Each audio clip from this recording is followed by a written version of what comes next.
दर्शक बंधु मने रखंतु। 1 नंबर, ଯେଉଁ କନ୍ୟାର ହାତ ଓ ଗୋଡ଼ରେ ଅଧିକ କେଶ ରହିଥାଏ ସେ କନ୍ୟା କ୍ରୋଧୀ, କ୍ରୂର ଓ ଈର୍ଷାପରାୟଣୀ ହୋଇଥାଏ। 2 ନମ୍ବର, ଯେଉଁ କନ୍ୟାର ନାକ ତଳକୁ କେଶ ରହିଥାଏ ସେ କନ୍ୟା ଉଚ୍ଚ ଅଭିଳାଷୀ ହୋଇଥାଏ। 3 ନମ୍ବର, ଯେଉଁ କନ୍ୟାର ପେଟରେ କେଶ ରହିଥାଏ ସେ କନ୍ୟା କଳହପ୍ରିୟ ଓ ଚରିତ୍ରହୀନା ହୋଇଥାଏ।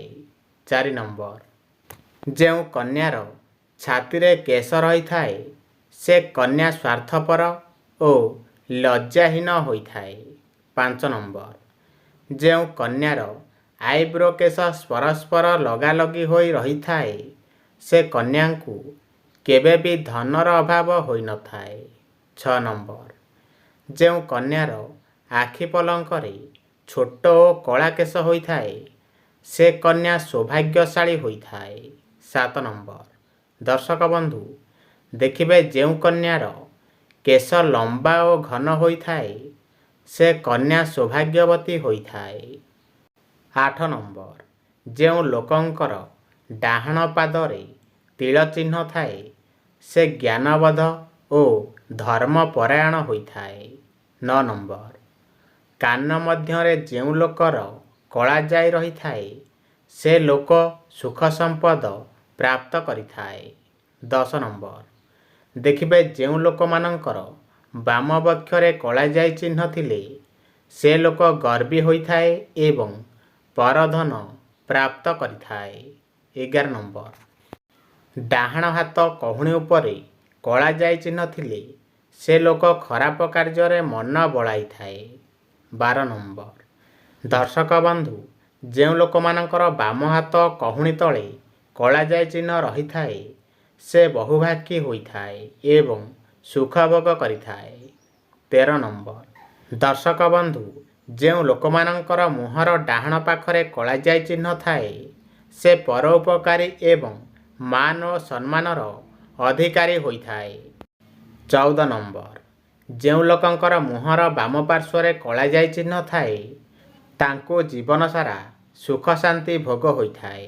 15 ନମ୍ବର, ପିଜୁଳି ପତ୍ରକୁ ପାଣିରେ ଭଲ ଭାବରେ ସିଝାଇ ସେ ପାଣିକୁ ଯଦି ଆପଣମାନେ ମୁଣ୍ଡରେ ଲଗାଇଲେ ମୁଣ୍ଡରେ ଚୁଟି ଝଡ଼ିବା ବନ୍ଦ ହୋଇଥାଏ।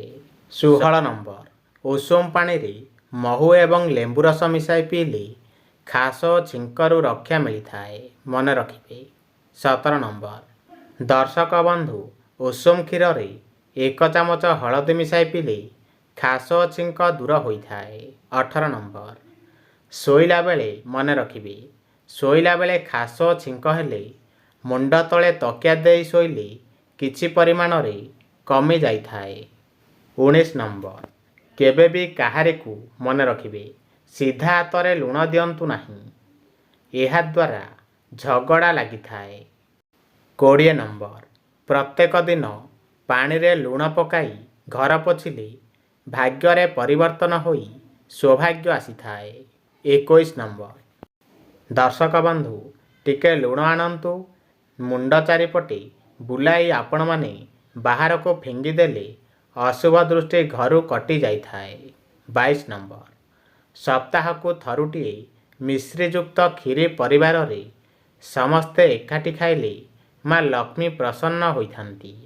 23 ନମ୍ବର, ଯଦି ଆପଣଙ୍କ ଘରେ କୌଣସି କାର୍ଯ୍ୟ ହୋଇପାରୁନଥାଏ ତେବେ ପାଇଖାନାରେ ମନେ ରଖନ୍ତୁ ପାଇଖାନାରେ ଗୋଟିଏ ମୁଠା ଲୁଣ ସବୁଦିନ ପକାନ୍ତୁ, ଦେଖିବେ ଧୀରେ ଧୀରେ ସବୁ କାର୍ଯ୍ୟ ହେବାକୁ ଲାଗିବ।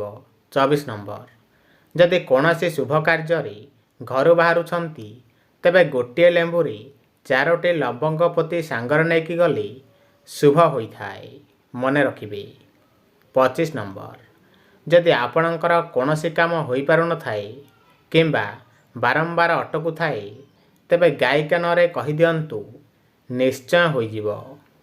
26 ନମ୍ବର, ଗର୍ଭାବସ୍ଥା ସମୟରେ ଚାଉଳରେ ହଳଦୀ ମିଶାଇ ଘର ଭିତରେ ପକାଇଲେ ସମସ୍ତ ଅଶୁଭ ଶକ୍ତି ଦୂର ହୋଇଥାଏ।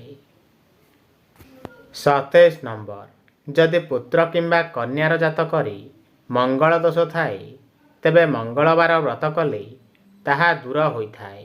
28 ନମ୍ବର ଯଦି ବିବାହ ପାଇଁ ପୁତ୍ର କିମ୍ବା କନ୍ୟା ରାଜି ହେଉନଥାନ୍ତି ତେବେ ତାଙ୍କ ଶୋଇବା ଘର ଉତ୍ତର ପଟରେ କ୍ରିଷ୍ଟାଲ ବଲ୍ କାଚ ପ୍ଲେଟ୍ରେ ରଖନ୍ତୁ।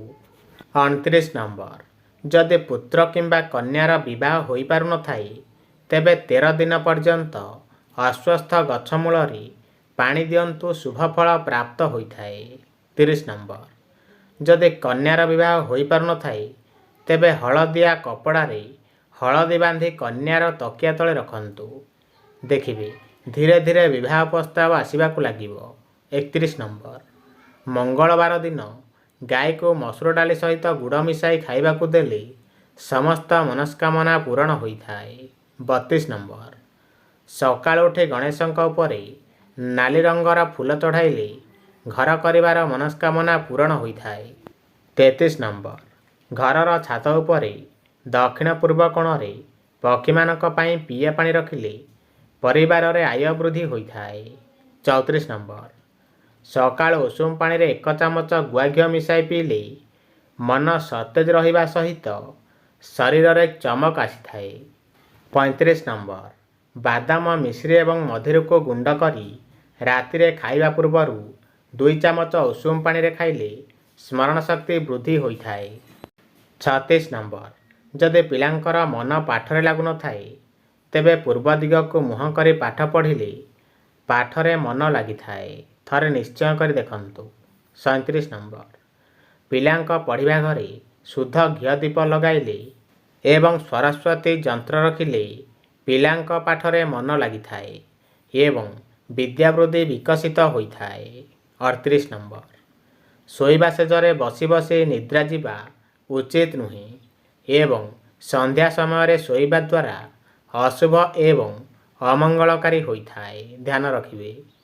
39 ନମ୍ବର ଶୋଇବା ସମୟରେ କେବେ ବି ମସ୍ତିଷ୍କ କିମ୍ବା ପାଦ ଆଡ଼କୁ ଆଲୋକ ପଡ଼ିବା ଉଚିତ ନୁହେଁ ଏବଂ କାନ୍ଥ ଠାରୁ 3 ହାତର ଦୂରତା ଛାଡ଼ି ଶୋଇବା ଦ୍ୱାରା ମଙ୍ଗଳକାରୀ ହୋଇଥାଏ। 40 ନମ୍ବର ଉତ୍ତର ଦିଗକୁ କେବେ ବି ମୁଣ୍ଡ କରି ଶୋଇବା ଉଚିତ ନୁହେଁ, ଏହା ଅଶୁଭ ହୋଇଥାଏ ଏବଂ ମସ୍ତିଷ୍କକୁ ରକ୍ତ ସଞ୍ଚାଳନ କମ୍ ହେବା ସହିତ ସ୍ମୃତିଭ୍ରମ ହେବାର ସମ୍ଭାବନା ଦେଖା ଦେଇଥାଏ, ମନେ ରଖିବେ। 41 ନମ୍ବର ପ୍ରତ୍ୟେକ ଦିନ ରାତି 10ଟାରେ ବାମ ପଟ ମାଡ଼ି ଶୋଇବା ଉଚିତ ଏବଂ ରାତିରେ 4ଟାରେ ଉଠିବା ଅଭ୍ୟାସ କରିବା ଦ୍ୱାରା ଅତ୍ୟନ୍ତ ମଙ୍ଗଳକାରୀ ହୋଇଥାଏ।